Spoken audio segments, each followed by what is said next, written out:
If you stop and think about the sheer volume of words you consume in a single day, it's staggering. Oh, absolutely. It's overwhelming. Right.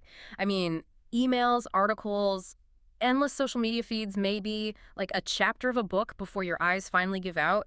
We are just constantly scanning the horizon. Yeah, hunting for that one elusive missing puzzle piece. Exactly. That one piece that is finally going to make everything in our lives, click into place. But what if the reason you can never seem to find that piece out there is because you are looking in the completely wrong direction?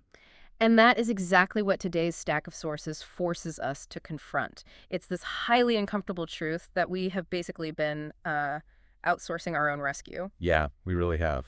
So we are going on a deep dive today into a truly fascinating document. It's an essay and a collection of journal entries titled The Light Inside May 7th Day 128. It's such a rich collection. It really is. And our mission for you on this deep dive is to discover how thousands of years of human reflection, from ancient Stoics to modern NFL coaches, all point toward a single, unified idea about where to actually find the answers you need. It's a pretty epic journey. Yeah, but before we arrive at that ultimate destination, we have to look at how we even, pack our bags for the trip. Right, the setup matters. So the author of our source document opens with a framework from a British writer named Holbrook Jackson. He laid out 5 specific purposes of reading. He said we read to train, to fill, to rest, to recreate, or to escape the mind. That's a really comprehensive list. It is. Okay, let's Yeah. unpack this because Jackson is pointing out something profound here. Reading isn't something that just, passively happens to you while you sit on the couch. No, not at all. It is a highly active choice you are making for your own cognitive state. Notice the deliberate phrasing he uses there, too. Jackson doesn't focus on the information we extract from a book. He focuses on what we're actively doing to the mind. Right, it's an action. Exactly. Even when you are reading a seemingly mindless thriller to escape, that is a directed, intentional movement. Right. You are actively choosing to pivot away from your current stressful reality and move towards something else. So true. And what's fascinating here is that the sources in this collection argue that regardless of why you open a book, regardless of whether you are reading a Buddhist scripture to rigorously train the mind, or reading advice from a basketball coach to recreate it, you are ultimately moving toward the exact same destination. Which is yourself. Yes, the core message synthesized across all these vastly different texts, from Eastern spirituality to modern self-help, is that the light you are so desperately looking for is already inside you. Which, that sounds incredibly poetic. You could slap that on a bumper sticker tomorrow and sell 1 million of them. Oh, for sure. But let's be real for a second. If the light is already inside us, why do we spend so much of our adult lives waiting for someone else to walk into the room and flip the switch? That is the million-dollar question. Why is humanity so obsessed with looking for external saviors? Well, because looking outward delays the terrifying realization that you have to do the heavy lifting yourself. Ugh, yeah. That hurts to hear. It does. We cling to the myth of the rescuer because the alternative is complete internal accountability. And the source document illustrates this beautifully by pulling from Leo Tolstoy's Calendar of Wisdom. Oh, I love that part. Yeah, in his final years, Tolstoy gathered spiritual insights from around the world, and he includes this anonymous Eastern story. The one about the traveler, right? Right. It follows a seeker who travels the entire earth, day and night, Yeah. utterly exhausting themselves looking for a guiding light. And after a lifetime of wandering, a preacher finally tells this traveler the brutal truth. That the answer was inside their own soul the entire time. Exactly. Is the ultimate tragicomedy. You spend your life packing bags, buying maps, and crossing oceans only to realize you never actually needed to leave your own living room. It is an archetypal journey because it is a universal human flaw. We see this exact same realization thousands of miles away in ancient Greece. Oh, with the Democritus. Yes, the philosopher Democritus tackled this not from a spiritual angle, but from a practical one regarding human happiness. He pointed out that happiness does not depend on gold or property. Right, it's not about the stuff. Exactly. He said happiness resides inside the soul and that the universe is merely the home of a noble soul. We are looking at a deep consensus here. Across completely different cultures. Yeah. Humanity, at its most reflective, constantly concludes that we are the primary authors of our interior lives. We are not passive recipients of fortune. And if you fast forward a few millennia, the author Mark Manson delivers this exact same ancient wisdom just with a modern blunt force delivery. He really doesn't pull any punches. No, he doesn't. The sources highlight Manson's core thesis, which is just no one is coming to save you. It's chilling, but necessary. He argues that stepping into real adulthood means realizing you are responsible for everything in your life. But then he adds this crucial, agonizing caveat. The part about fault. Yes, he says you are responsible, even if it wasn't your fault. I want to linger on that distinction because mixing up fault and responsibility is where so many people get permanently stuck. It is the single hardest psychological hurdle to clear. It really is. The human brain just craves justice. Uh, So when we are wronged, we naturally want the person at fault to fix it. right. Think about the mechanics of it like this. Imagine you wake up on a Tuesday, get dressed, grab your coffee, walk out your front door, and discover that someone has parked their rusty, broken-down car right across your driveway. Oh, that would be infuriating. You are completely blocked in. Now, is it your fault that car is there? Absolutely not. You didn't park it there. It is wildly unfair. Totally unfair. But here is the brutal truth of Manson's point. You are still the only one who can take responsibility for dealing with it so you can get to work. Because the boss doesn't care whose car it is. Exactly. If you just sit on your porch with your arms crossed, furiously waiting for the universe or the person who parked it to come tow it away because, it's not fair, you are the one who loses your job. That is such a stark way to look at it. Right. Fault is backward-looking. It is about who caused the past. Responsibility is forward-looking. It is about who is going to build the future. That analogy perfectly captures the mechanism at play here. Responsibility is not an admission of guilt. It is the recognition of your own agency. Yeah, your ability to act. Exactly. You might not have caused your difficult circumstances, but you are the only one uniquely positioned to navigate out of them. As the Buddhist Dhammapada explicitly states in our sources, nobody can save you except for yourself. You purify yourself or you ruin yourself. Precisely. And the French writer Abel Villemain echoes this, saying simply, a man creates his own destiny. Okay, let's assume you take that advice to heart. You look at the rusty car blocking your driveway, you accept total responsibility, and you take charge of your life. Which is a huge step. It is. It is incredibly empowering. But what happens when you take that massive responsibility and things still do not get any easier? Ah, yes. The inevitable reality check. Because that is the trap we all fall into, right? We secretly believe that taking responsibility is this magic cheat code that unlocks the easy level of the video game. And that brings us to the illusion of what the sources call the easy bus. The easy bus. I love that term. We have this deeply ingrained assumption that if we do the right things, progress will be linear and the friction of life will decrease. But accepting responsibility is just the starting line. So it doesn't get easier. No. What follows is the agonizing requirement to keep going when progress is completely invisible. The document highlights the incredible story of Cherie DeVoe. Oh, wow. Her story is wild. It really is. She worked in the grueling horse training business for 13 years. We are talking about over a decade of freezing early mornings, back-breaking labor, sacrificing personal time all while working under other top trainers. Wait, 13 years. Let's be honest. Most of us want to quit a new hobby or a new diet after 13 days if we aren't seeing immediate visible results. True. And after 13 years, the dream of running her own barn felt further away than ever. She wanted to quit. Totally understandable. But her husband understood the reality of non-linear progress. The breakthrough doesn't happen on a predictable schedule. He urged her to keep going, and she listened. Thank goodness she did. Right. In 2018, she finally managed to open her own barn. But the struggle didn't magically end there. In 2019, she had to saddle up and make 29 separate attempts before she finally secured her very first win as an independent trainer. 29 attempts. Yes, and then, years later in 2024, she became the first female trainer to ever win the Kentucky Derby. 29 frustrating public attempts just to get the first win on the board. It is just staggering to think about the mental endurance that requires. It's immense. It really grounds a quote in the sources from Kara Lawson, the Duke women's basketball coach. Lawson tells her players, "We all wait in life for things to get easier. It will never get easier.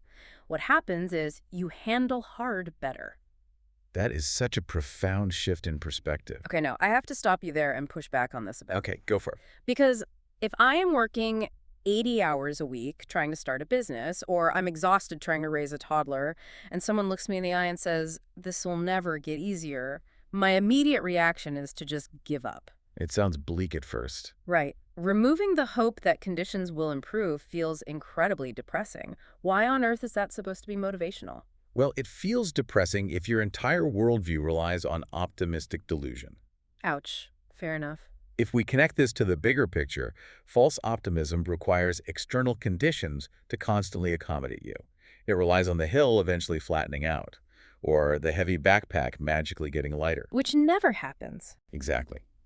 But what Coach Lawson is teaching here is a mechanics of profound emotional maturity. She is systematically removing the mental exit ramp. Wow, removing the exit ramp. Think about it. If you are always waiting for the easy bus to arrive, you are implicitly telling yourself that your current state is unbearable and temporary. Ah, I see. By accepting that the mile doesn't get shorter, you force your body and mind to adapt and get better at running it.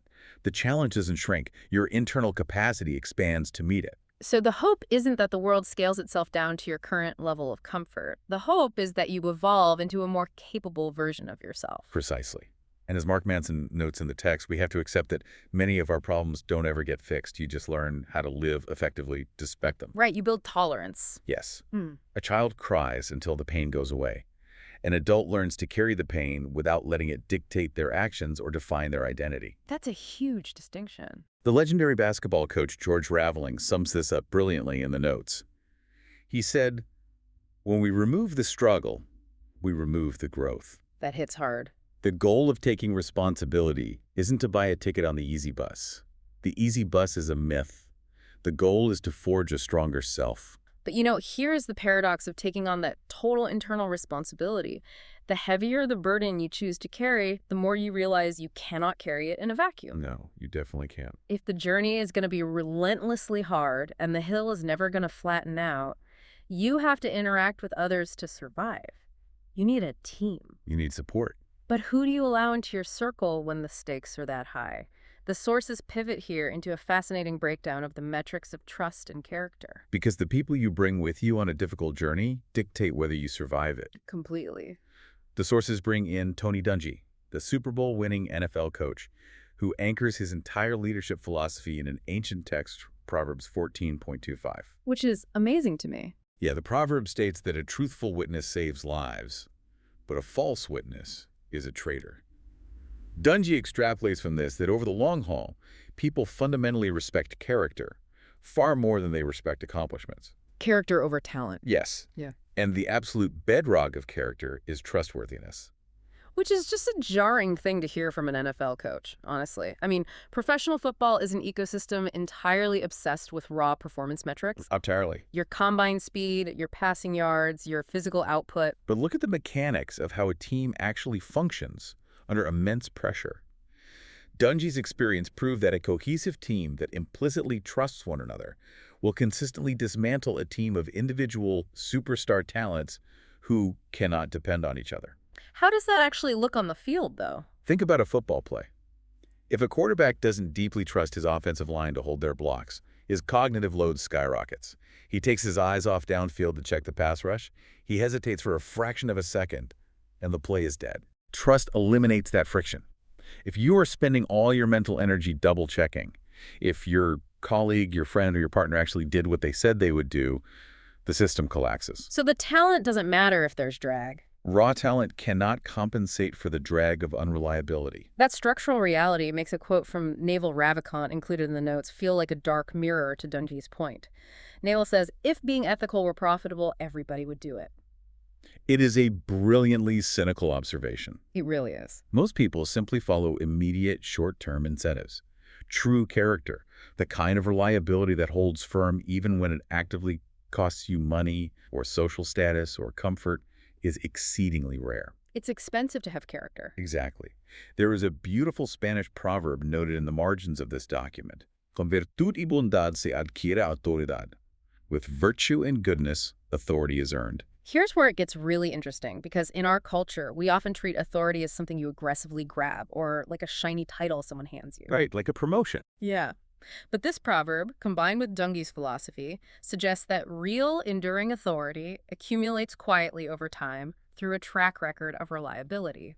It's a slow burn. And this ties right back into Mark Manson's perspective on personal boundaries. You hear the word boundaries thrown around today as this trendy aesthetic therapy buzzword on social media. Oh, constantly. But Manson frames setting a boundary as a severe and profound act of character.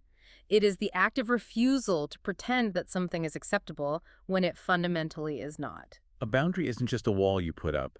It is a live stress test of your own character. Oh, I like that. A live stress test. Because genuine character is costly and rare, you have to be highly selective about who gets access to you. As Manson suggests, only a very few people are going to truly matter in the long run. The rest is just noise.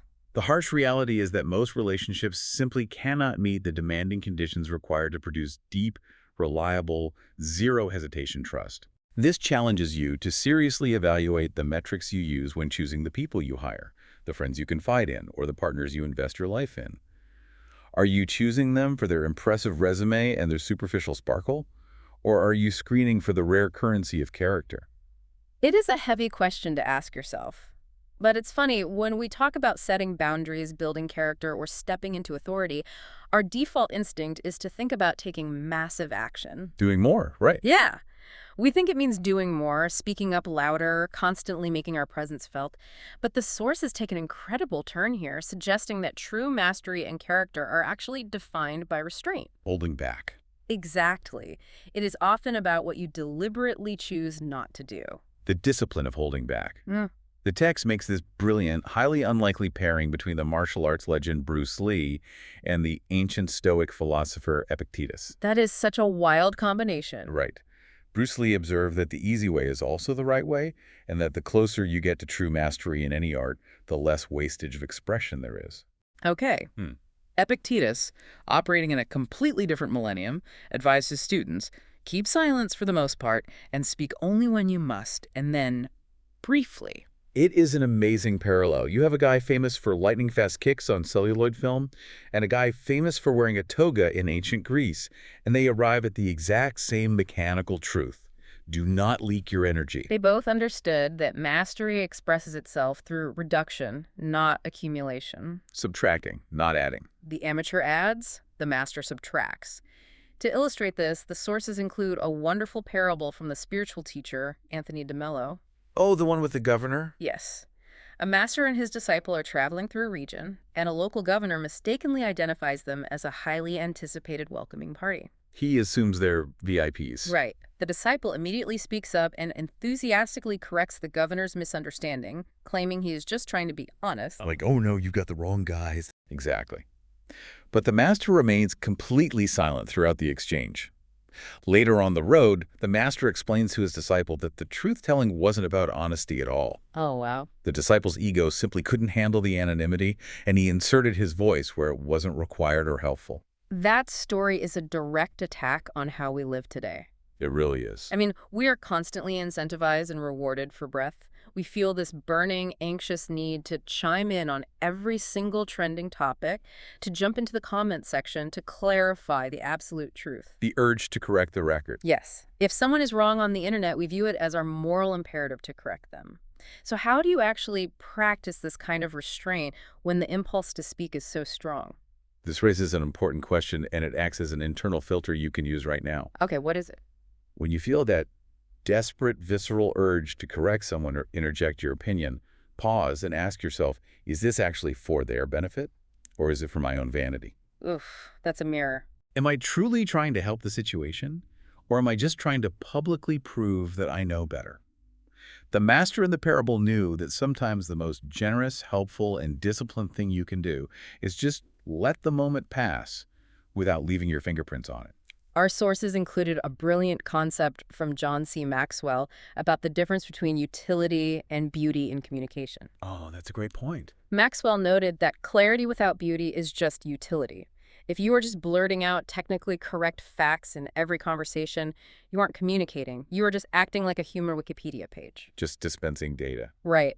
Beauty requires the restraint to know what to leave unsaid. It brings to mind Bruce Lee's most famous quote on the subject.